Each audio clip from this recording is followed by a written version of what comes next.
உங்கள் எல்லாருக்கும் வணக்கம். யோபு 28வது அதிகாரம் 7வது வசனம். ஒரு வழியுண்டு, அது ஒரு பட்சிக்கும் தெரியாது, வல்லூரின் கண்ணும் அதை கண்டதில்லை. துஷ்ட மிருகங்களின் கால் அதில் படவில்லை, சிங்கம் அதை கடந்ததில்லை.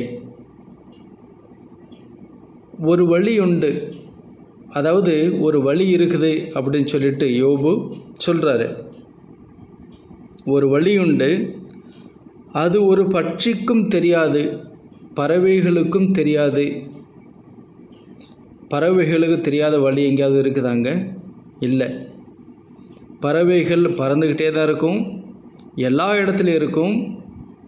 அதாவது எல்லா வழியுமே அவங்களுக்கு தெரியும். ஆனால் பைபிளில் என்ன இருக்குதுன்னா, அது ஒரு பட்சிக்கும் தெரியாது அப்படின்னு எழுதியிருக்குது. அதுக்கப்புறம் வல்லூரின் கண்ணும் அதை கண்டதில்லை. வல்லூர் அப்படின்னு பார்த்தோம் அப்படின்னு சொன்னால், அதாவது கழுகுக்கும் மேலான ஒரு பறவை. கழுகை நம்ம பார்த்தோம் அப்படின்னு சொன்னால் அது ஒரு மோசமான ஒரு பறவை, ரொம்ப உயரத்தில் பறக்கும். கண்ணுக்கு, அதாவது கழுகுக்கு உள்ள கண்ணு பார்த்திங்கன்னா, அதாவது எவ்வளோ உயரத்தில் இருந்தாலும் ஒரு எறும்பை கூட, பூமியில் ஊர்ந்து போகிற எறும்பை கூட அந்த கழுகு பார்க்க முடியுமா? அதாவது அந்த கண்ணை ஜூம் பண்ணி ஒரு எறும்பை பார்க்குறது கூட சக்தியை கர்த்தர் கழுகு கொடுத்து வச்சிருக்கிறார்.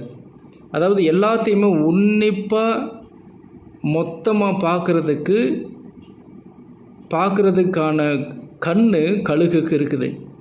ஆனால் இந்த வல்லூரின் கண்ணும் அப்படின்னு பார்த்தோம் அப்படின்னு சொன்னால், கழுகுக்கு மேலான ஒரு பறவை.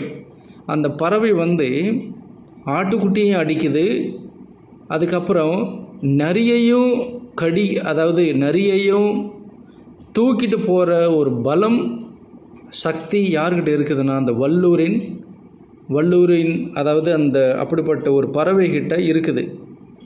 ஆனால் அந்த பைபிள் எப்படி எழுதியிருக்குதுன்னா, வல்லூரின் கண்ணும் அதை கண்டதில்லை.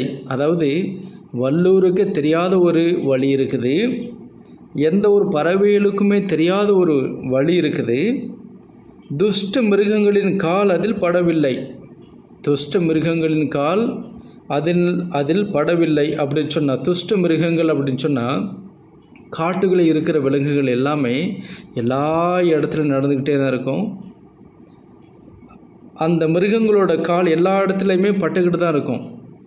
ஆனால் ஒரு வழி இருக்குது, அந்த வழி துஷ்ட மிருகங்களின் காலு கூட அதில் படலையாம். அப்புறம் சிங்கம் அதை கடந்ததில்லை.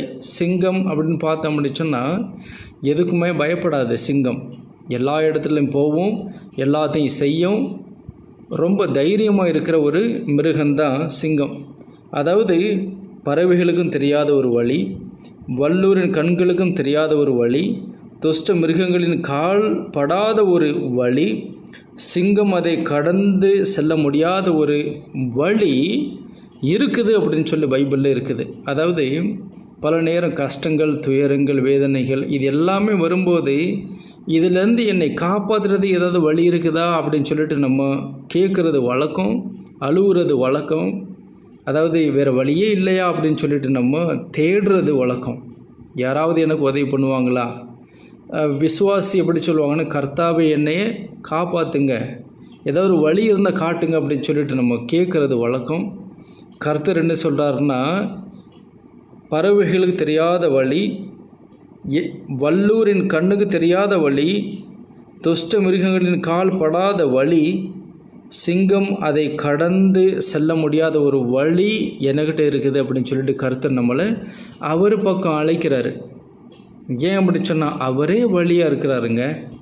யோகான் 14:6 பார்த்தோம் அப்படி சொன்னால், நானே வழியும் நானே சத்தியமும் நானே ஜீவனுமாக இருக்கிறேன் அப்படின்னு சொல்லி இயேசு கிறிஸ்து சொல்கிறாரு. அவரே வழியாக இருக்கிறார் நம்மளோட வாழ்க்கையில்.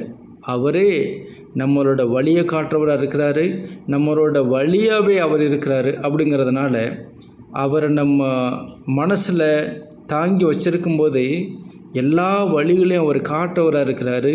அவரே வழியாக இருக்கிறதுனால நம்மளை நடத்துறதுக்கு வல்லவராக இருக்கிறாரு. அவரோட வழியில் நம்மளை நடத்தி, அதாவது வெற்றியின் கனிகளை புசிக்கிற வாயை கொடுத்து நம்மளை நடத்துகிற